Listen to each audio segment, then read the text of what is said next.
গাজা হেরে যাচ্ছে বন্ধুরা।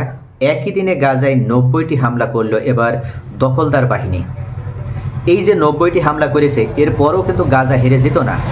গাজা এখনও শক্ত মনোবল নিয়ে যেমন টিকে রয়েছে, ভবিষ্যতেও তারা টিকে থাকতে সক্ষম হতো। কিন্তু গাজা হেরে যাচ্ছে তাদের নিজেদের অভ্যন্তরে থাকা বিশ্বাসঘাতক এবং মুনাফেকদের কারণে। ফিলিস্তিন রাষ্ট্রটিকে এখন কিন্তু দুইটা অংশে বিভক্ত রয়েছে। একদিকে রয়েছে যেমন গাজা উপত্যকা, আর একদিকে রয়েছে পশ্চিম তীর।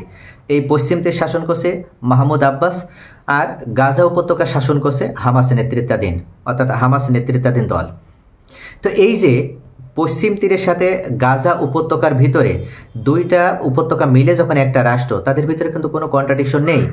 কিন্তু কন্ট্রাডিকশন একটা জায়গায় রয়েছে।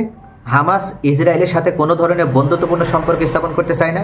হামাস মনে করে যে এরা দখলদার, এরা আমাদের সম্পত্তি জোর করে দখল করে রেখেছে, তাই এদের কাছ থেকে আমাদের সম্পত্তি উদ্ধার না করা পর্যন্ত, এমনকি সম্পূর্ণভাবে এরা যতক্ষণ পর্যন্ত আমাদের উপরে অত্যাচার নির্যাতন করা বন্ধ না করবে, বা যতদিন পর্যন্ত না তারা আমাদের জায়গায় নতুন করে বসতি স্থাপন বন্ধ না করবে, ততদিন তাদের বিরুদ্ধে আমাদের এই প্রতিরোধ চলবেই।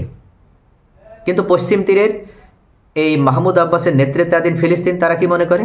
তারা মনে করে যে আমরা যা হবার হয়ে গেছে, আমাদের যে ভূখণ্ড হারিয়ে ফেলেছি এখন আমরা ইসরায়েলের সাথে বন্ধুত্বপূর্ণ একটা সখ্যতাপূর্ণ সম্পর্ক গড়ে তুলে স্থায়ীভাবে শান্তি প্রতিষ্ঠা করার মাধ্যমে আমরা মিলেমিশে বসবাস করি।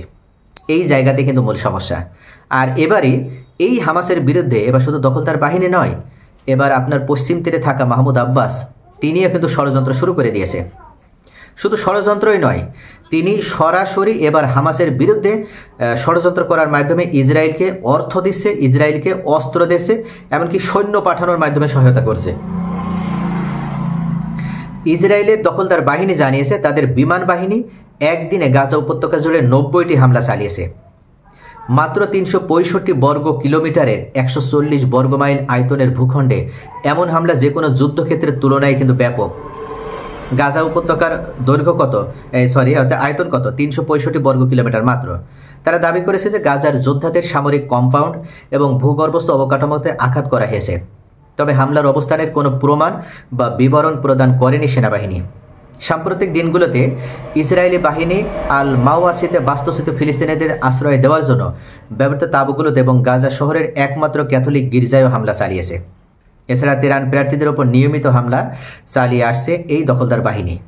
এদিকে ফিলিস্তিনের স্বাধীনতাকামী গোষ্ঠী হামাস জানিয়েছে তারা সব জিম্মি মুক্তির শর্তে যে যুদ্ধবিরতির প্রস্তাব দিয়েছিল তা ইসরায়েল নাকচ করে দিয়েছে। হামাসের সামরিক শাখা কাসাম ব্রিগেডের মুখপাত্র আবু উবায়দা বলেছেন, কোনো চুক্তি না হলে তারা দীর্ঘ সময় ধরে যুদ্ধ চালিয়ে যাবে। ২০ মিনিটের এক ভিডিও বার্তায় উবায়দা বলেছেন, ইসরায়েলি সরকার বন্দীদের বিষয়ে আন্তরিক নয়, কারণ তারা সবাই সেনা সদস্য। তিনি জানান হামাস একটি পূর্ণ চুক্তির পক্ষেই আছে, সেখানে যুদ্ধ বন্ধ, গাজা থেকে ইসরায়েলি বাহিনী সরে যাওয়া এবং ফিলিস্তিনিদের জন্য মানবিক সহায়তা নিশ্চিত করার শর্ত দেওয়া হয়েছে। কিন্তু এই শর্তগুলোই কিন্তু মানতে নারাজ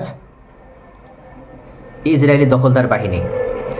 এখন ইসরায়েল তারা তো যুদ্ধবিরতি করবেই না, পাশাপাশি আবার ইতোমধ্যে নতুন করে আবার এই যে মাহমুদ আব্বাসকে ইতোমধ্যে ইসরায়েল কিনে নিয়েছে এবং মাহমুদ আব্বাসকে আবার ইতোমধ্যে হাত করে নিতে সক্ষম হয়েছে।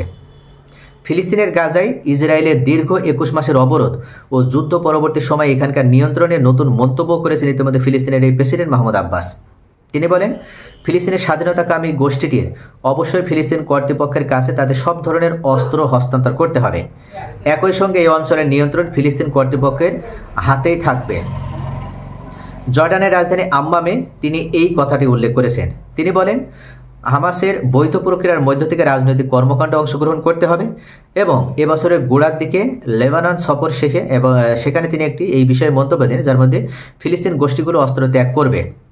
তিনি বলেন, যদিও দুর্নীতি এবং ইসরায়েল ঘেঁষা হওয়ার কারণে আব্বাস সহ তার প্রশাসনের কর্মকর্তারা সাধারণ ফিলিস্তিনিদের কাছে যথেষ্ট অজনপ্রিয়। এদিকে ফিলিস্তিনি গোষ্ঠীগুলো মনে করে ইসরায়েল থেকে আসা হুমকি এবং চলমান রাজনৈতিক অবক্ষয়কে মাথায় রেখে অস্ত্র বহন অপরিহার্য। যখন স্পেনের পরাজয় হয়েছিল ওই সময় কিন্তু স্পেনেও কিছু মেরুদণ্ডহীন শাসক ছিল। সর্বশেষ মেরুদণ্ডহীন যে শাসক ছিল তিনি শত্রুদের কথা বিশ্বাস করে সরাসরি আত্মসমর্পণ করেছিল এবং যুদ্ধবিরতিতে গিয়েছিল। পরিশেষে কি হয়েছিল? ওই সময় খ্রিস্টান শাসক হিসেবে যারা স্পেন জয় করেছিল, অর্থাৎ কর্ডোবা যারা জয় করে নিয়েছিল, তারা কিন্তু শেষ সম্রাটকে তার পরিবার সহ সবাইকে পুড়িয়ে মেরেছিল, মসজিদের ভিতরে মানুষদেরকে পুড়িয়ে মেরেছিল, জাহাজে করে জাহাজ ডুবিয়ে তাদেরকে ভূমধ্যসাগরে তল করে মেরেছিল। কিন্তু একজন বীর সৈনিক তিনি ওই দিন সরাসরি রাজপ্রাসাদে ঘোষণা দিয়েছিলেন যে তিনি শত্রুদের কোনো কথায় বিশ্বাস করবে না, তিনি শেষ রক্তবিন্দু থাকা পর্যন্ত যুদ্ধের ময়দানে প্রাণ হারাবেন। তিনি একা কিন্তু লড়াই করেছিলেন তার অনুগত সৈন্যদেরকে নিয়ে, কিন্তু ওই সময় যদি আরও কয়েকশো সেনাপতি যারা ছিল তারা যদি সকলে মিলে প্রতিরোধ গড়ে তুলত, তাহলে আজকের স্পেন কিন্তু মুসলিম ইমারতের অধীনস্থ থাকত। কিন্তু সেই সময় ওই যে আপনার যে সেনা সদস্য বা যে সৈনিক এ ধরনের অকুত ভয় বা এ ধরনের বীর দর্পে যুদ্ধ করেছিল, তার পক্ষে কিন্তু সমর্থন কেউ দেয়নি। সকলে মনে করেছিল যে ও মিথ্যার পথে রয়েছে, ও ভুল পথে রয়েছে। এখন যেমন মাহমুদ আব্বাস হামাসদেরকে মনে করছে, ঠিক তখনকার ঘটনা কিন্তু এমনই ছিল। অর্থাৎ মাহমুদ আব্বাস তিনি মনে করছে যে অস্ত্রবিরতির মাধ্যমে কেবল যুদ্ধবিরতি সম্ভব, কিন্তু ফিলিস্তিনি প্রতিরোধ গোষ্ঠীরা আবার মনে করছে যে তারা অস্ত্রবিরতি যেমন করবে না বা অস্ত্র সমর্পণও করবে না, তাদের হাতে অস্ত্র থাকবে, কিন্তু আমাদের উপত্যকায় বা আমাদের রাষ্ট্রে যারা দখলকারী হিসেবে এসেছে তাদের এখান থেকে চলে যেতে হবে এবং নিশ্চয়তা দিতে হবে যে তারা কখনো আর এখানে বিনা কারণে কোনো ধরনের হামলা বা আমাদের অভ্যন্তরে বা আমাদের ভূখণ্ডে করবে না। আর এটা নিয়েই মূলত এখন সমস্যা তৈরি হয়েছে, যার কারণে যুদ্ধবিরতি হচ্ছে না। অর্থাৎ ইসরায়েল হামাসের এই কথা মানতে পারছে না বলে তারা যুদ্ধবিরতি আবার বাতিল করে দিয়েছে। অর্থাৎ প্রথম পর্যায়ে যে বৈঠকটা ছিল সেটা সম্পূর্ণভাবে বাতিল হয়ে গিয়েছে। তখন দেখা যাক যে পরবর্তীতে আসলে অন্য কোনোভাবে যুদ্ধবিরতি কার্যকর হয় কিনা। তো প্রিয় ভাইয়া, সকলে ভালো থাকুন। Thanks for watching.